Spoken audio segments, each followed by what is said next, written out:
Hello दोस्तों, और सब कैसे हो? मस्त। चलिए, जैसा कि आज केमिस्ट्री का हमने कौन सा टॉपिक लिया है, तुल्यांकी भार, इक्विवेलेंट वेट। इसको इंग्लिश में क्या बोलेंगे? Equivalent weight.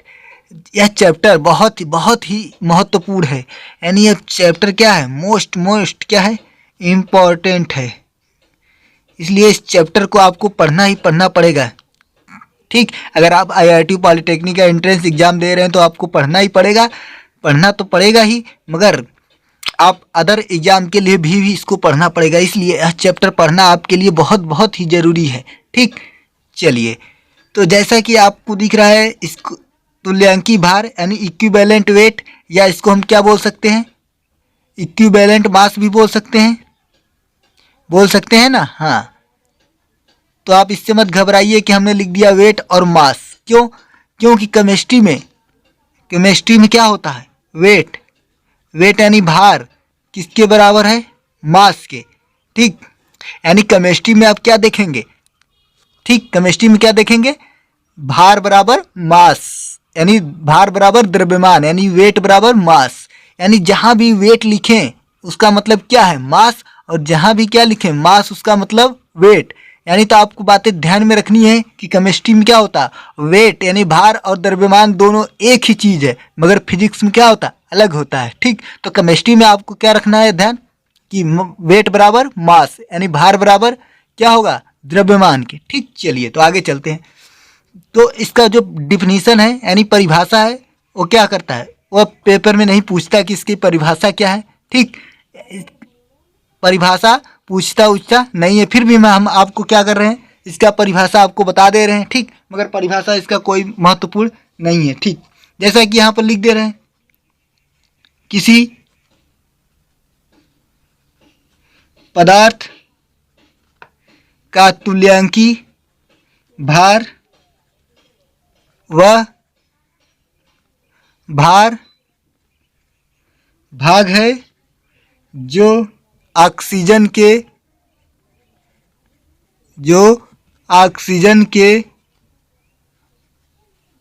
8 भाग से और हाइड्रोजन के 1.008 भाग से, या क्लोरीन के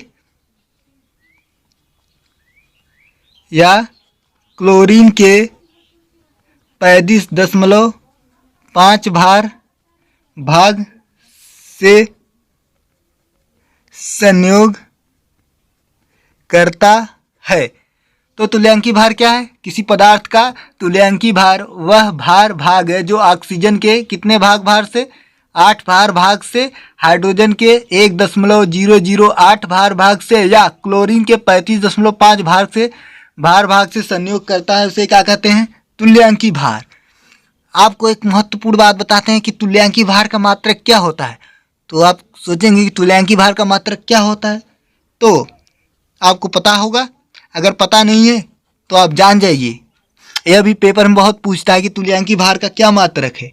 तो तुल्यांकी भार, हमने कहा ना, तुल्यांकी भार कहें या तुल्यांकी द्रव्यमान, दोनों का क्या है? एक ही मतलब है। तो तुल्यांकी भार का कोई मात्रक नहीं होता।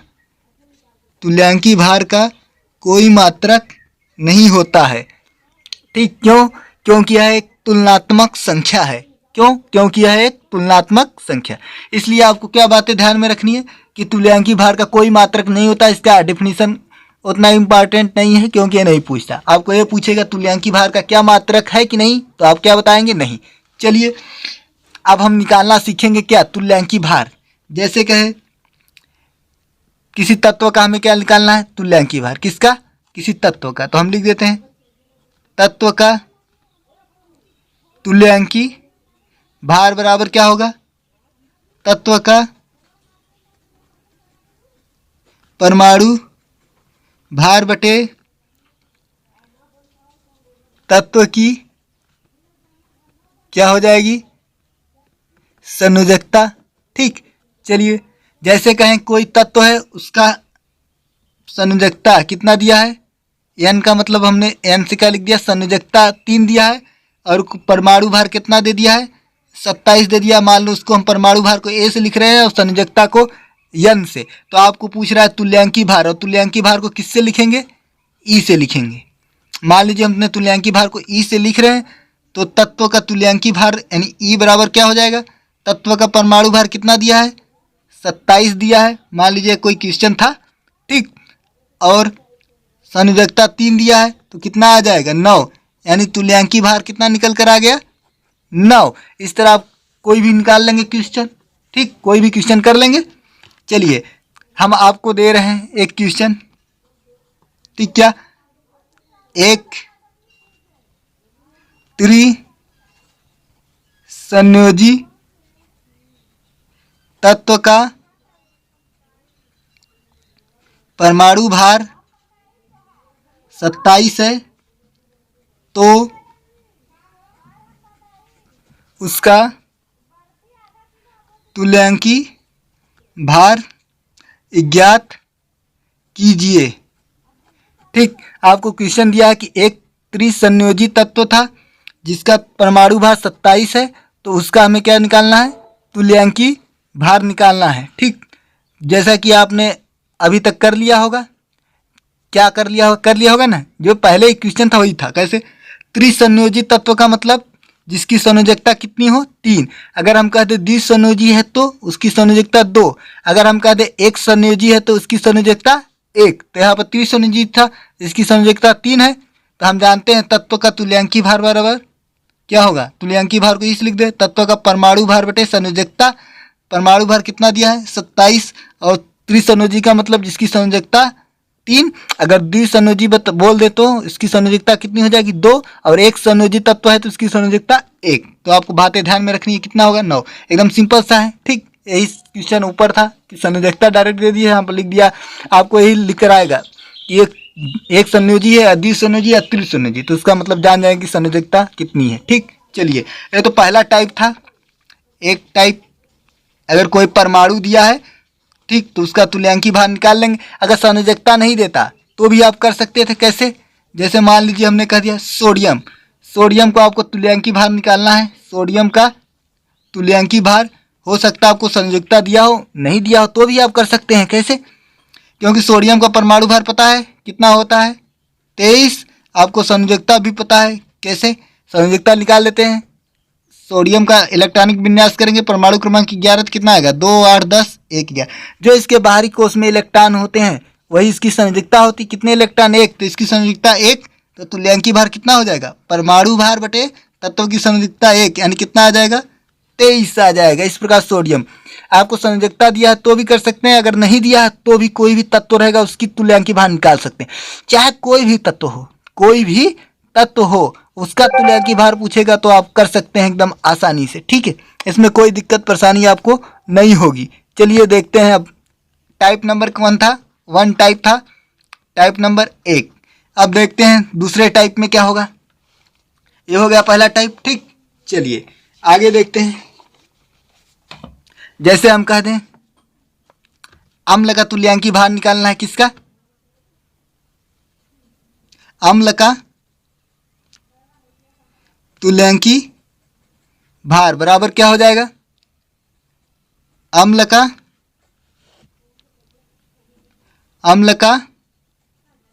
अणुभार बटे क्या होगा, अम्ल की क्षारकता।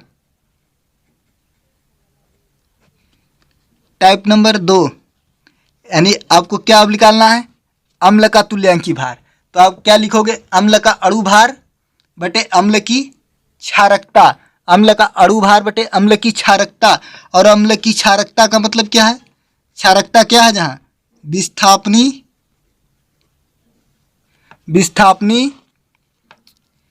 हाइड्रोजन आयन की संख्या है, विस्थापनी हाइड्रोजन आयन की संख्या है। ठीक, चलिए, तो अम्ल का तुल्यांकी भार बराबर अम्ल का अणुभार बटे अम्ल की क्षारकता, और क्षारकता का है विस्थापनी हाइड्रोजन आयन की संख्या। आप सोच रहे हैं क्षारकता विस्थापनी हाइड्रोजन आयन की संख्या। ठीक, अगर आपको क्षारकता से दिक्कत है तो आप क्या करोगे, अम्ल का तुल्यांकी भार है तो अम्ल का अणुभार लिखेंगे और बटे कितने विस्थापनीय हाइड्रोजन आयन की संख्या। क्यों? अम्ल किसे कहते हैं? वे पदार्थ जो जल में घुलकर क्या देते हैं? हाइड्रोजन आयन देते हैं। क्या देते हैं? हाइड्रोजन आयन देते हैं, उसे अम्ल कहते हैं। तो अम्ल पहचान लेंगे। और क्षार किसे कहते थे? वे पदार्थ जो जल में घुलकर OH आयन देते थे। तो अम्ल पहचान लेंगे, जिसमें H आयन, इसका मतलब अम्ल है। जैसे हम आपको क्वेश्चन दे रहे हैं आपको, HCl का तुल्यांकी भार ज्ञात कीजिए। आपको किसका तुल्यांकी भार ज्ञात करना है? HCl। देखो HCl में H है ना, इसका मतलब यह क्या है? आपको नहीं पता है कि अम्ल है कि क्या है, क्षार है कि लवण है, क्या है, कुछ भी, तो आप पता कर लोगे। इसमें H आयन दिखा आपको, अम्ल है। H है ना, H आयन जो देता है अम्ल होता है, अम्ल है। इसका मतलब किसका तुल्यांकी भार पूछा है? अम्ल का। और इसका क्या नाम है? हाइड्रोक्लोरिक एसिड या हाइड्रोक्लोरिक अम्ल। ठीक, तो अम्लता हो गया। तो क्या तुल्यांकी भार निकालने के लिए किसका? अम्ल का। अगर हमें अम्ल का तुल्यांकी भार निकालना है तो क्या करेंगे? पहले इसका अणुभार निकालेंगे। अणुभार आपको निकालना आता ही है, अगर नहीं आता तो आप सीख लीजिए। जितने भी तत्व होंगे उसमें से पहले तत्व का लिखेंगे क्या? परमाणु भार। फिर प्लस कर देंगे, फिर किसका लिखेंगे? दूसरे तत्व का। जैसे लिखूँ मैं, कितने तत्व? 2। कौन कौन से? हाइड्रोजन है और क्लोरीन है। तो पहले किसका लिखेंगे? हाइड्रोजन का परमाणु भार 1 होता है, तो 1 ही है तो 1 लिख दिया। दूसरे तत्व का लिखते समय प्लस, क्लोरीन का कितना है? 35.5। कितना है? 35.5। इसको जोड़ देंगे, कितना आ जाएगा? 36.5। तो आप क्या लिखोगे? HCl का तुल्यांकी भार इक्वल टू क्या होगा? HCl का अणुभार, HCl का अणुभार बटे HCl की क्या होगी? क्षारकता। और क्षारकता क्या है? विस्थापनीय हाइड्रोजन की संख्या, है ना। HCl की क्षारकता आप जानते हैं क्या? विस्थापनीय हाइड्रोजन आयन की संख्या। अगर क्षारकता नहीं लिखना है तो इसका मतलब क्या है? हाइड्रोजन आयन की संख्या आप जानते हैं। HCl का अणुभार हमने अभी निकाला, अणुभार कितना आया? 36.5। तो यहाँ पर रख देंगे 36.5। और HCl की क्षारकता क्या था? अम्ल है भाई, तो पहले बताया। क्षारकता से आपको दिक्कत है तो क्या करो? अम्ल है तो हाइड्रोजन आयन कितने विस्थापन हुआ वही देखें। कितने यहाँ से विस्थापित होगा? एक इसमें टूटेगा, H ion plus Cl minus में। कितने H आयन दिया? 1 ही है भाई, हाइड्रोजन आयन 1 ही है ना। आपको अगर नहीं तोड़ना, ऐसे भी कर सकते हैं। देखेंगे कि अम्ल में कितने हाइड्रोजन आयन है? 1 है। अगर यहाँ पर 1 है तो एक ही विस्थापित होगा। अगर यहाँ पर H2 होता तो 2 विस्थापित होता। अगर यहाँ H3 होता तो 3 हाइड्रोजन। तो कितने हाइड्रोजन विस्थापित होंगे? 3। तो ठीक है, तो यहाँ पर 1 ही H है, इसका मतलब 1 ही विस्थापित होगा। 1 का भाग दे दिए, हमने तोड़ कर भी दिखा दिया कि HCl जल में घुलकर कैसे टूटेगा? H आयन में, Cl माइनस में। तो 1 ही हाइड्रोजन है, तो 1 का भाग देंगे। 36.5 में 1 का भाग देंगे, कितना आ जाएगा भाई? 36.5 आ जाएगा। इस तरह HCl का तुल्यांकी भार 36.5। इस प्रकार कोई भी अम्ल होगा उसका तुल्यांकी भार आप निकाल लेंगे। चलिए एक क्वेश्चन और करते हैं, आगे देखते हैं। ठीक, चलिए जैसे हम क्वेश्चन नंबर 2 करते हैं अभी। ठीक, अगला क्वेश्चन क्या है? जैसे हम कौन सा अम्ल ले लें? H2SO4। हमने कहा कि H2SO4 यानी हाइड्रोजन सल्फेट, और इसका क्या नाम है? सल्फ्यूरिक अम्ल का तुल्यांकी भार ज्ञात कीजिए। तो आप जानते हैं कि हमें नहीं पता है पहले कि अम्ल है कि क्षार है कि लवण है। तो हम देख रहे हैं कि इसमें क्या है? हाइड्रोजन आयन है, इसका मतलब यह अम्ल है। तो अम्ल का तुल्यांकी भार बराबर क्या लिखेंगे? अम्ल का अणुभार। अम्ल क्या है? H2SO4 है, यानी H2SO4 का अणुभार बटे क्या होगा? H2SO4 की क्षारकता। क्षारकता का मतलब कितने हाइड्रोजन आयन विस्थापन हुआ है। ठीक, क्षारकता। तो यहाँ पर लिखिए H2SO4 का पहले अणुभार निकालेंगे तो कितना होगा? कितने तत्व इसमें? 3, एक हाइड्रोजन, एक सल्फर और एक ऑक्सीजन। हाइड्रोजन का परमाणु भार 1, मगर कितने हाइड्रोजन? 2 है तो 2 का मल्टीप्लाई, 1 तत्व हो गया। और प्लस दूसरे तत्व का लिखते समय प्लस सल्फर 1 ही है, 32 होता है सल्फर का। कितना? 32। ठीक, सल्फर का 32 प्लस ऑक्सीजन का 16 होता है, मगर कितने ऑक्सीजन है? H2SO4 है ना, 4 का मल्टीप्लाई हो जाएगा, यानी कितना हो जाएगा? 2 प्लस 32 प्लस 16 चौके 64, जोड़ेंगे तो कितना आ गया? 98 आ गया, यानी 98 आ गया इसका अणुभार। ठीक, तो यहाँ पर लिख देंगे H2SO4 का अणुभार 98 बटे H2SO4 की क्षारकता। और क्षारकता हमने बताया अम्ल है, क्षारकता में दिक्कत हो रही है तो क्षारकता क्या है, विस्थापनीय हाइड्रोजन आयन की संख्या, या कह दीजिए अम्ल है तो जितना हाइड्रोजन आयन विस्थापित होगा। क्यों? क्योंकि अम्ल में कौन विस्थापित होता है, हाइड्रोजन आयन। ठीक, कितने हाइड्रोजन है यहाँ पर, 2, तो 2 विस्थापित होगा। कैसे होगा, H प्लस सल्फेट पर -2 होगा क्योंकि इसका यहाँ पर जाता है और इस वाले का यहाँ पर। मगर कितने हाइड्रोजन थे, 2, तो यहाँ पर 2 लगा देंगे। तो एक हाइड्रोजन पर 1 प्लस, तो 2 हाइड्रोजन पर कितने प्लस, 2, यानी 2 हाइड्रोजन आयन विस्थापित होगा। 2 का भाग दे दिए।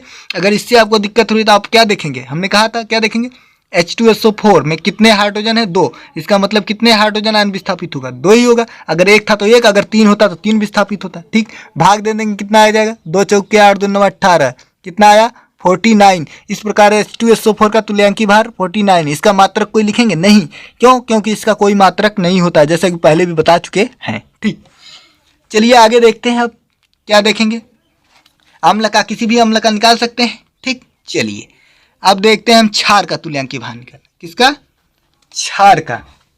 तो पहले फार्मूला लिख लेते हैं। मान लीजिए टाइप नंबर 3 है, क्षार का तुल्यांकी भार बराबर क्या होगा, क्षार का अणु भार बटे क्या होगा, क्षार की अम्लता। आप अम्लता लिखें या ना लिखें, अम्ल क्षार है तो इसका मतलब क्या विस्थापित होगा, OH आयन। ठीक, और अम्लता जहाँ का है, विस्थापनी OH आयन की संख्या है। अम्लता क्या है, विस्थापनी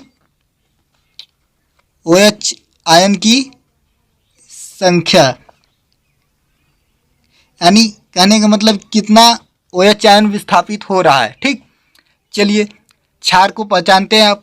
क्षार किसे कहते हैं, जो जल में घुलकर क्या दे, क्या दे, हाइड्रोक्साइड आयन, यानी OH आयन दे, वही क्षार होगा। तो हम जिस कंपाउंड में देखेंगे कौन सा क्षार, जैसे हम लिख दें सोडियम हाइड्रोक्साइड, सोडियम हाइड्रोक्साइड, इसमें क्या है, OH आयन है कि नहीं, OH है, इसका मतलब यह क्षार है। ठीक, और जिसमें बस H था वो क्या था, अम्ल था। ठीक, तो हम लिख दें सोडियम हाइड्रोक्साइड का तुल्यांकी भार। और सोडियम हाइड्रोक्साइड को किस नाम से जानते हो, कास्टिक सोडा।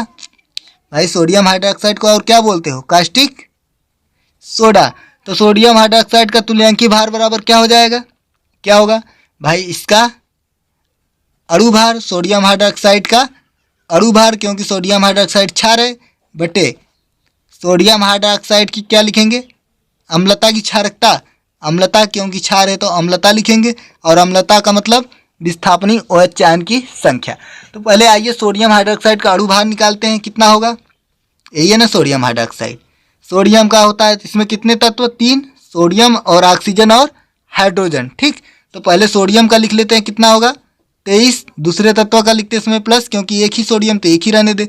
ऑक्सीजन का स्लो एक ही है तो 1 प्लस हाइड्रोजन का 1 जोड़ेंगे, कितना आ जाएगा, कितना होगा, 6 1 7 3 10 के 0, 1 2 1 3 1 4, कितना आ गया 40, 40 आ गया इसका अणु भार। तो इसकी जगह लिख दे सोडियम हाइड्रोक्साइड का अणु भार कितना हो जाएगा, 40 होगा, बटे सोडियम हाइड्रोक्साइड की अम्लता यानी विस्थापनी OH आयन की संख्या। देखो सोडियम हाइड्रोक्साइड में कितने विस्थापनी OH आयन है, कितने हैं, एक ही है, OH एक ही है ना। अगर 2 होता तो जैसे लिख दे OH का होल ट्वाइस, तो 2, अगर 3 लिख दे तो कितने विस्थापित होंगे, 3। तो विस्थापनी OH आयन की संख्या की जगह कितना लिखेंगे, 3। अगर 2 होगा तो 2, 1 है तो 1 लिखेंगे, भाई जितना रहेगा उतना विस्थापित होगा। तो यहाँ पर कितना था, एक ही है ना OH। ये टूटेगा तो किस में टूटेगा, सोडियम हाइड्रोक्साइड। देखो Na प्लस में टूटेगा और OH माइनस में टूटेगा। तो कितने OH आयन है, 1 है, इसलिए कितना का भाग देंगे, 1 का। तो तुल्यांकी भार कितना निकल कर आ गया, 40 आ गया ना, 40। देखिए अब किसी का भी, किसी तत्व का हमने बताया पहले तुल्यांकी भार निकालना, कोई भी तत्व होगा, कोई भी तत्व होगा अपने आप को उसका तुल्यांकी भार आप निकाल लेंगे। फार्मूला बताया था, तत्व का तुल्यांकी भार बराबर क्या होता था, तत्व का परमाणु भार बटे तत्व की संयोजकता। ठीक, उसके बाद हमने क्या बताया, अम्ल का तुल्यांकी भार। अब किसका बताया है, क्षार का। ठीक, क्षार में OH आयन का भाग देंगे जितने विस्थापित होगा, अम्ल में जितने हाइड्रोजन आयन विस्थापित होगा। ठीक, अब इसके बाद कोई भी क्षार होगा निकाल लेंगे। जैसे देखते हैं अगला, कैल्शियम हाइड्रोक्साइड का तुल्यांकी भार निकालना है, अगला क्वेश्चन है। ठीक, कैल्शियम हाइड्रोक्साइड का तुल्यांकी भार ज्ञात कीजिए। तो आप निकाल सकते हैं कैल्शियम हाइड्रोक्साइड का तुल्यांकी भार निकालिए। ठीक, आप पहले निकाल लीजिए। चलिए, आपने कर लिया होगा अभी तक। देखते हैं कैल्शियम हाइड्रोक्साइड का तुल्यांकी भार। पहले बताइए अम्ल की क्षार, तो आप क्या बताएंगे? कैल्शियम हाइड्रोक्साइड यानी क्षार है। क्यों? क्योंकि इसमें क्या है? OH आयन, OH है ना, OH है, इसका मतलब क्या होगा? OH आयन देगा। ठीक, चलिए कितने OH आयन देगा? एक की दो, क्योंकि OH का होल ट्वाइस है, इसका मतलब कितने OH हैं? 2 हैं। ठीक, और इसको क्या किस नाम से जानते हैं? आप जानते हैं बुझा चूना, बुझा हुआ चूना, बुझा चूना है। तो कैल्शियम हाइड्रोक्साइड को और किस नाम से जानते हैं? बुझा चूना। ठीक है, तो आपको यहाँ से एक और चीज़ पता हो गया, बुझा चूना का फार्मूला क्या होता है। तो क्या बताओगे? कैल्शियम हाइड्रोक्साइड, तो क्या लिखेंगे? कैल्शियम हाइड्रोक्साइड का तुल्यांकी भार इक्वल टू कैल्शियम हाइड्रोक्साइड का अणु भार निकालेंगे। ठीक, बटे क्या होगा? ये क्षार है, तो कैल्शियम हाइड्रोक्साइड की क्या होगी? अम्लता। अम्लता का मतलब विस्थापनीय OH आयन की संख्या है। ठीक ठीक, चलिए यहाँ पर लिख लीजिए कितना होगा। कैल्शियम हाइड्रोक्साइड का पहले क्या निकालोगे? अणु भार। आइए निकालते हैं। कैल्शियम का कितना होता है? 40। कितने तत्व हैं? 3, कैल्शियम, ऑक्सीजन और हाइड्रोजन। तो कैल्शियम का 40, फिर प्लस लिखेंगे। ऑक्सीजन का 16, मगर कितने ऑक्सीजन है? 2 हैं, तो 2 का गुणा कर देंगे। प्लस हाइड्रोजन का कितना? 1 होता है, मगर कितने हाइड्रोजन? 2, तो N2 2 हो जाएगा। ठीक, चलिए लिखिए 40 प्लस 16 दूना 32, प्लस 1 में 2 का गुणा करेंगे 2, जोड़ देंगे कितना आएगा? 40 30 70 2 72 2 74 आ गया। कितना आया? 74। ठीक, तो इसका अणु भार कितना हो जाएगा कैल्शियम हाइड्रोक्साइड? 74। अब आपको देखना है कि कितने OH आयन विस्थापनीय OH आयन हुए। कैल्शियम हाइड्रोक्साइड की अम्लता यानी कितने OH आयन विस्थापित होंगे, वही था अम्लता। ठीक, देखिए हमने कहा था अगर एक OH होगा तो 1 लिखेंगे, भाग देंगे 1 का। अगर 2 होगा तो 2 का देंगे, 3 होगा तो 3 का देंगे। जैसे हम लिख दे OH का होल थ्राइस, मतलब कितने OH हैं? 3। अगर 4 लिख दें तो 4, तो 4 का भाग देंगे। 5 लिख दें तो 5 हो जाएगा। ठीक, तो यहाँ पर कितने हैं? 2, तो कितने का भाग जाएगा? 2 का। कितना आ जाएगा? 2 3 6 2 7 14 37। इसलिए कैल्शियम हाइड्रोक्साइड का तुल्यांकी भार कितना आ गया? 37। और इसको तोड़ भी सकते हैं। इसको तोड़ेंगे तो किस में टूटेगा? जल में घोल दोगे कैल्शियम हाइड्रोक्साइड तो OH आयन देगा। कैल्शियम पर +2, इसका यहाँ इसका यहाँ, और OH पर -1। मगर कितने OH हैं? एक ही है? नहीं, यहाँ पर 2 है, तो इसके आगे 2 लगाओगे। ठीक, तो 1 OH पर -1, तो 2 पर कितना होगा? -2 OH आयन। ठीक, या तो ऐसे कर लीजिए या तो फिर ऐसे। ठीक है, चलिए देखते हैं, इसके आगे देखते हैं क्या होता है। ठीक, तो इस प्रकार कोई भी अम्ल होगा उसका तुल्यांकी भार आप निकाल सकते हैं। अगर कोई क्षार होगा उसका भी तुल्यांकी भार निकाल सकते हैं। ठीक, कोई भी क्षार हो, चाहे कोई भी अम्ल हो, चाहे कोई भी तत्व, उसका तुल्यांकी भार निकाल सकते हैं, क्योंकि हमने आपको तुल्यांकी भार निकालना सिखा दिया है। चलिए अब किसका तुल्यांकी भार निकालेंगे? टाइप नंबर 4 देखते हैं। लवण, किसका? लवण का तुल्यांकी भार। लवण का तुल्यांकी भार निकालने के लिए क्या करोगे? लवण का अणु भार लिखोगे। लवण का अणु भार यानी मोलर मास। ठीक, लवण का अणु भार बटे क्या होगा? लवण का अणु भार बटे लवण में उपस्थित धन संयोजकताओं का योग। ठीक, लवण में उपस्थित धन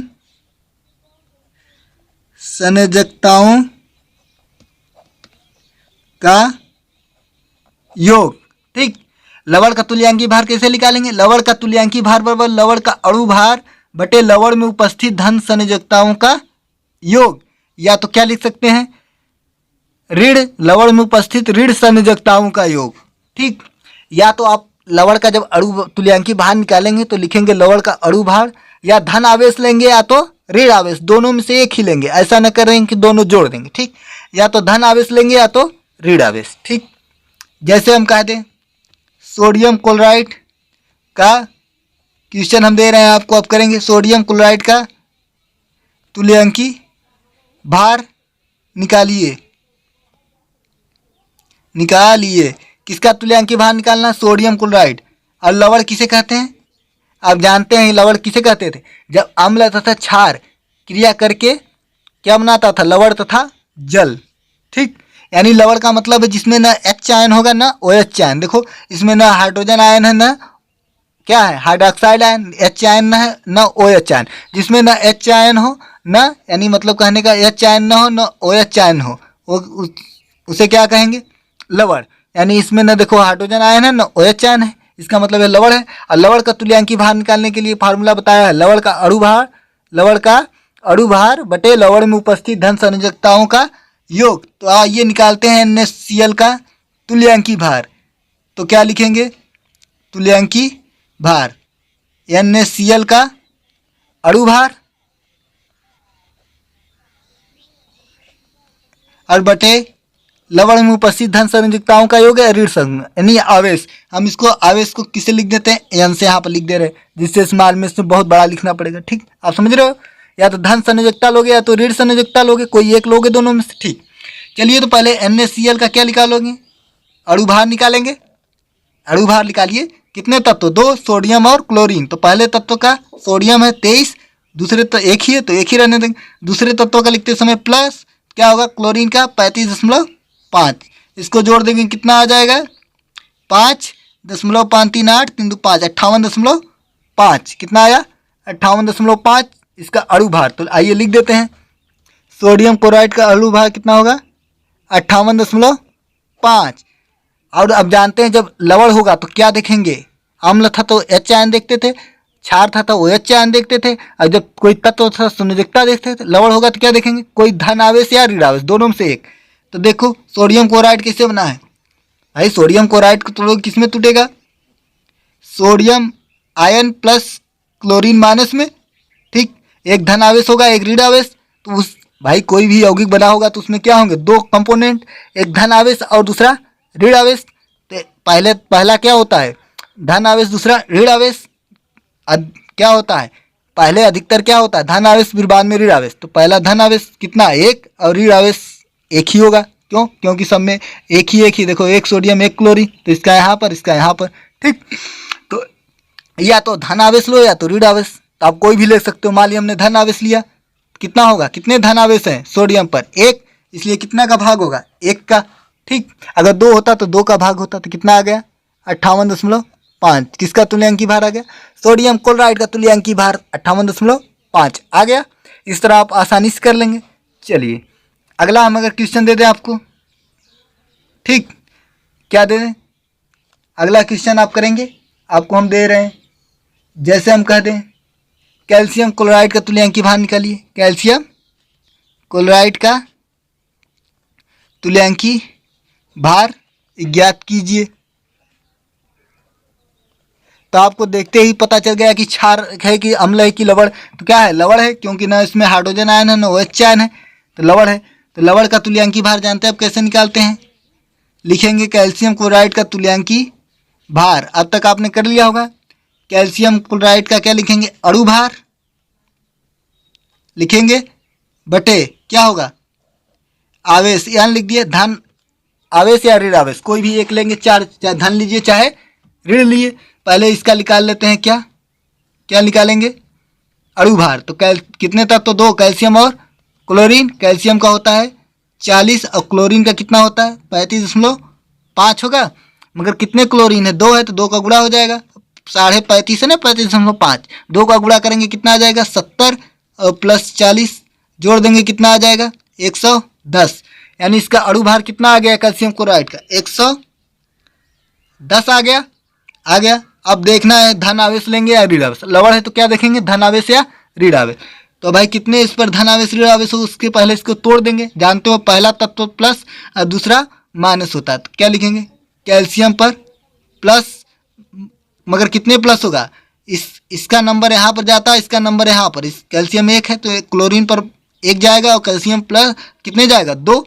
भाई इसका यहाँ पर जाता है, इसका यहाँ पर, तो कैल्शियम प्लस 2 और क्लोरीन पर क्या होगा? इसका एक ही कल यहाँ पर नंबर है तो -1 हो जाएगा ना, इसका यहाँ और इसका यहाँ। मगर यहाँ पर देखो कैल्शियम 1 था तो 1 लिख दिया, क्लोरीन कितना है 2 है तो आगे 2 लगा दोगे।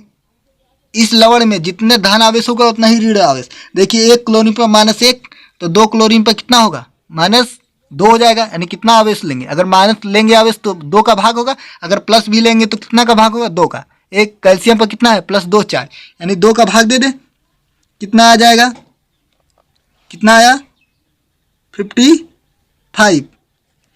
यानी आप बता सकते हैं यहाँ से लवण का तुल्यांकीय भार कितना होगा, यानी कैल्शियम क्लोराइड लवण है, इसका तुल्यांकीय भार 55। इस तरह कोई भी होगा, कोई भी क्वेश्चन होगा आप कर लेंगे, चाहे अम्ल हो, चाहे क्षार हो, चाहे लवण हो, चाहे कोई तत्व। हमने आपको एकदम आसानी से बता दिया तुल्यांकीय भार निकालना। सबके लिए अलग अलग फार्मूला भी लिख दिया है। ठीक, फार्मूला से आप क्या करोगे, कर लोगे सब एकदम आसानी से, कोई दिक्कत परेशानी नहीं होगी।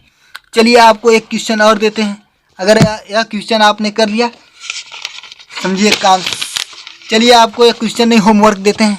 क्या देंगे होमवर्क, आपको करना aluminium sulphate L2SO4 thrice, L2SO4 का होल थ्राइस का तुल्यांकीय भार ज्ञात करना है। ठीक है, आप करिए अभी, ठीक है अभी करिए। चलिए ना, आप जानते हैं ना अम्ल है न क्षार है न क्या है, अम्ल नहीं क्षार है तो क्या होगा, लवण होगा। क्यों, क्योंकि इसमें ना हाइड्रोजन आयन है ना OH आयन है। ठीक, चलिए कर लेंगे, आसानी से कर लेंगे। ठीक, पहले क्या निकालेंगे, इसका तुल्यांकीय भार बराबर क्या होगा, इसका अणु भार निकाल लो। एल्युमिनियम का कितना होता है 27, मगर कितने हैं 2 एल्युमिनियम इंटू 2 हो जाएगा, प्लस दूसरे तत्व का सल्फर कितना 16, मगर कितने सल्फर, इसमें थ्राइस लगा है 3, प्लस ऑक्सीजन का 16 इंटू 4 64, मगर कितने 3 है तो 3 का मल्टीप्लाई हो जाएगा। अब टोटल क्या करोगे, जोड़ दोगे जितना आ जाएगा। अब भाग आपको देना, जोड़िए 57 दुना के 54 प्लस 16 तय 48 प्लस कितना होगा 4 तय 12, 12 6 72 के 2 हाथ में लगा 7, और 12 1 कम 12 7 19 192, इसको जोड़ दो 8 4 12, 12 2 14 के 4, 9 4 13, 5 18, 1 19, 1 2 294 आया, यानी 294 क्या आया, इसका अणु भार लिख लीजिए। एल्युमिनियम सल्फेट का तुल्यांकीय भार बराबर इसका अणु भार बटे क्या हो जाएगा, धन लवण है तो धन आवेश लीजिए, ऋण आवेश कैसे पता करेंगे, इसको तोड़ेंगे, एक इसमें टूटता है जानते हैं, पहले प्लस दूसरे माइनस। एल्युमिनियम पर प्लस कितना, इसका यहाँ पर जाएगा और इसका नंबर इस पर जाएगा, उल्टा जाता है, एल्युमिनियम पर इसका नंबर जाएगा और इसका इस सल्फेट पर जाएगा, तो एल्युमिनियम कितना जाएगा +3, और सल्फेट पर कितना जाएगा इसका -2, एक प्लस दूसरा माइनस, मगर यहाँ पर कितने एल्युमिनियम है, एक तो है नहीं 2 है, इसके लिए आगे 2 लगेगा। कितने सल्फेट 3 है तो यहाँ पर एक ही है, इसके आगे 3 लग जाएगा। देखिए आवेश बराबर हुए कि नहीं, जितना धन आवेश होगा उतना ऋण। एक एल्युमिनियम +3 तो 2 पर कितना होगा 6, एक सल्फेट पर -2 तो 3 पे 6, तो कितना धन चार्ज है या ऋण, यानी धन आवेश कितना है या ऋण आवेश। धन आवेश देख रहे हैं, एक एल्युमिनियम पर प्लस, एक एल्युमिनियम पर +3 है तो 2 एल्युमिनियम पर कितना होगा, 1 पर 3 तो 2 पर 6 हो जाएगा, तो यानी 6 का भाग दे देंगे। ठीक, जितना आएगा हो जाएगा, इसका क्या हो जाएगा तुल्यांकीय भार। इस तरह आप निकाल लेंगे, कोई दिक्कत परेशानी नहीं होगी। इस तरह आप आसानी से अम्ल क्षार तथा लवण का तुल्यांकीय भार ज्ञात कर सकते हैं एकदम आसानी से। ठीक, चाहे कोई भी हो। चलिए तो इस तरह आपको आसानी से याद कर लेंगे। और एक और बता देते हैं आपको, तुल्यांकीय भार निकालना है टाइप नंबर 5। टाइप नंबर 5 क्या होगा, जैसे हमें किसका निकालना है, आयन का तुल्यांकीय भार निकालना है, तो इसका फार्मूला क्या हो जाएगा, आयन का अणु भार कह दीजिए या सूत्र भार, एक ही बात है। आयन का सूत्र भार बटे आयन की संयोजकता, आयन की क्या हो जाएगा संयोजकता। ठीक, तो आयन का तुल्यांकीय भार निकालना है तो आयन का सूत्र भार बटे आयन की संयोजकता। जैसे हम कोई आयन दे दे आपको, कैसा सल्फेट आयन मान लीजिए SO4 पर -2, SO4 पर -2 का क्या ज्ञात करना है तुल्यांकीय भार।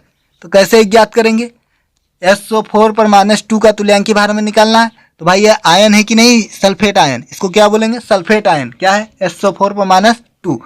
तो आप क्या लिखोगे, सल्फेट आयन का तुल्यांकी भार बराबर सल्फेट आयन का सूत्र भार होगा बटे क्या लिखेंगे, इस आयन की संयोजकता, यानी सल्फेट आयन की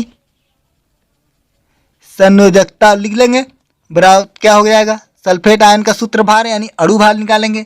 इसका अणु भार निकालिए, कितने तत्व, 2 सल्फर है और ऑक्सीजन। सल्फर का 32 परमाणु भार होता है ना, सल्फर का 32 प्लस ऑक्सीजन का 16 परमाणु भार में कितने, 4 जोड़ दोगे कितना हो जाएगा, 16 चौके 64, 32 कितना होगा, 96 हो जाएगा ना, 96।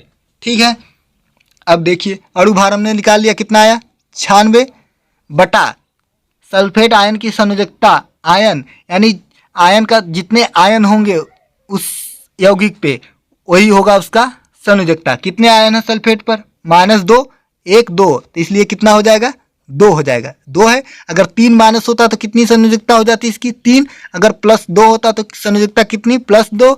अगर +3 होता संयोजकता 3। अगर +1 होता तो संयोजकता 1। तो कितना हो जाएगा, 2 भाग देंगे कितना आ जाएगा, कितना आएगा, 2 चौके 8 2 8 16।